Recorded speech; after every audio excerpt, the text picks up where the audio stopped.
Hello friends, this is Shalini from सिवा study junctions. आज हम बात करेंगे दो टॉपिक में। फर्स्ट है वर्ष 2020 के नोबेल पुरस्कार और सेकंड है कर्क रेखा एवं मकर रेखा के बारे में। स्टार्ट करते हैं।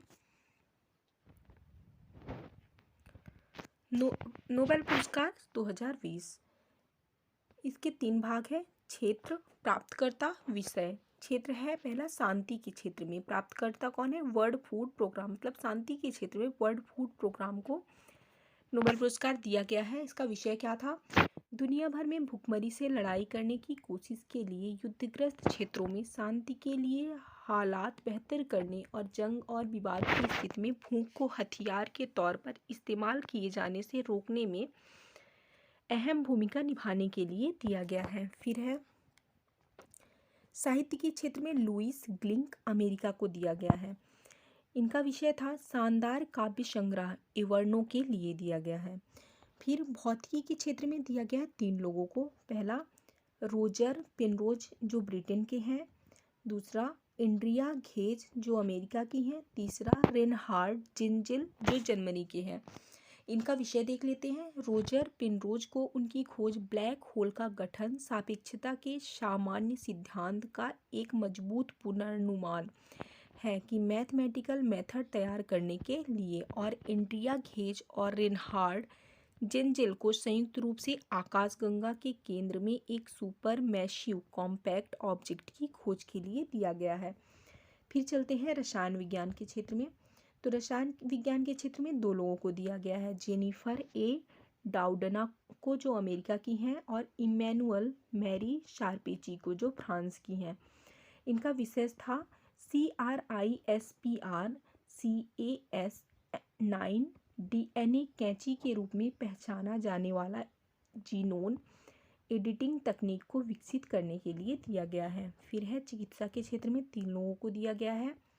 हार्वे जे ऑल्टर अमेरिका के हैं, माइकल हॉक्टन ब्रिटेन के हैं, चार्ल्स एम राइस अमेरिका के हैं। इनका विषय था हेपेटाइटिस C वायरस की खोज करने के लिए दिया गया है। फिर है अर्थशास्त्र में। अर्थशास्त्र में दिया गया है रॉबर्ट बी विल्सन जो अमेरिका के हैं, पॉल आर मिलग्रोम अमेरिका के हैं। नीलामी सिद्धांत में सुधार और नए नीलामी प्रारूपों के आविष्कार के लिए दिया गया है।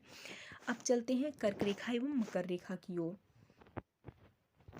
फ्रेंड्स, ये है वर्ल्ड मैप। वर्ल्ड मैप में ये हमारी जो येलो कलर की पॉइंट्स हैं वो उन देशों को डिनोट करते हैं जो देश कर्क रेखा से गुजरते हैं, है ना। तो ये ऐसे देश 18 देश हैं हमारे। स्टार्ट करते हैं। ये क्या है? कर्क रेखा विश्व के 18 देशों से होकर गुजरती है। क्वेश्चन आ जाता है कर्क रेखा विश्व के कितने देशों से होकर गुजरती है? तो आंसर हुआ 18 देशों से। अब ये 18 देश कौन कौन से हैं, इनका नाम याद रखना भी ज़रूरी है क्योंकि ऐसे क्वेश्चन आ जाते हैं। इनमें से कौन से ऐसे देश हैं जहाँ से कर्क रेखा नहीं गुजरती है? 3 देश ऐसे दे देते हैं जिससे कर्क रेखा गुजरती है, एक कोई देश होता है जिससे कर्क रेखा नहीं गुजरती, वही आंसर होता है। इसलिए इनके नाम याद रखना ज़रूरी है। कौन कौन से हैं?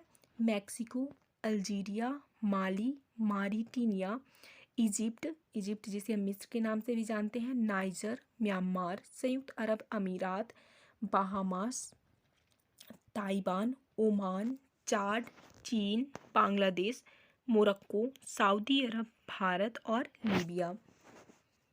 अब हम देखते हैं कर्क रेखा क्या है। कर्क रेखा उत्तरी गोलार्ध में भूमध्य रेखा के समानांतर 23 डिग्री 26 कला से 23.43944 डिग्री पर ग्लोब पर पश्चिम से पूर्व की ओर खींची गई काल्पनिक रेखा है। यह पृथ्वी पर उन 5 प्रमुख अक्षांश रेखाओं में से एक है जो पृथ्वी के मानचित्र पर परिलक्षित होती है। कर्क रेखा पृथ्वी की उत्तरतम अक्षांश रेखा है जिस पर सूर्य दोपहर के समय लंबवत चमकता है। यह घटना जून क्रांति के समय होती है जब उत्तरी गोलार्ध सूर्य के समकक्ष अत्यधिक झुक जाता है। इस रेखा की स्थिति अस्थायी नहीं है, वरन इसमें समय के अनुसार हेरफेर होता रहता है। 21 जून को जब सूर्य इस रेखा के एकदम ऊपर होता है, उत्तरी गोलार्ध में वह दिन सबसे लंबा व रात सबसे छोटी होती है। यहाँ इस दिन सबसे अधिक गर्मी होती है स्थानीय मौसम को छोड़कर, क्योंकि सूर्य की किरणें यहाँ एकदम लंबवत पड़ती हैं। कर्क रेखा के सिवाय उत्तरी गोलार्ध के समय उत्तरतर क्षेत्रों में भी किरणें अधिकतम लंबवत होती हैं। इस समय कर्क रेखा पर स्थित क्षेत्रों में परछाई एकदम नीचे छिप जाती है या कहें कि नहीं बनती है। इस कारण इस क्षेत्र को अंग्रेजी में नो शैडो जोन कहा जाता है। अब चलते हैं मकर रेखा की तरफ। मकर रेखा या ट्रॉपिक ऑफ कैप्रिकॉर्न।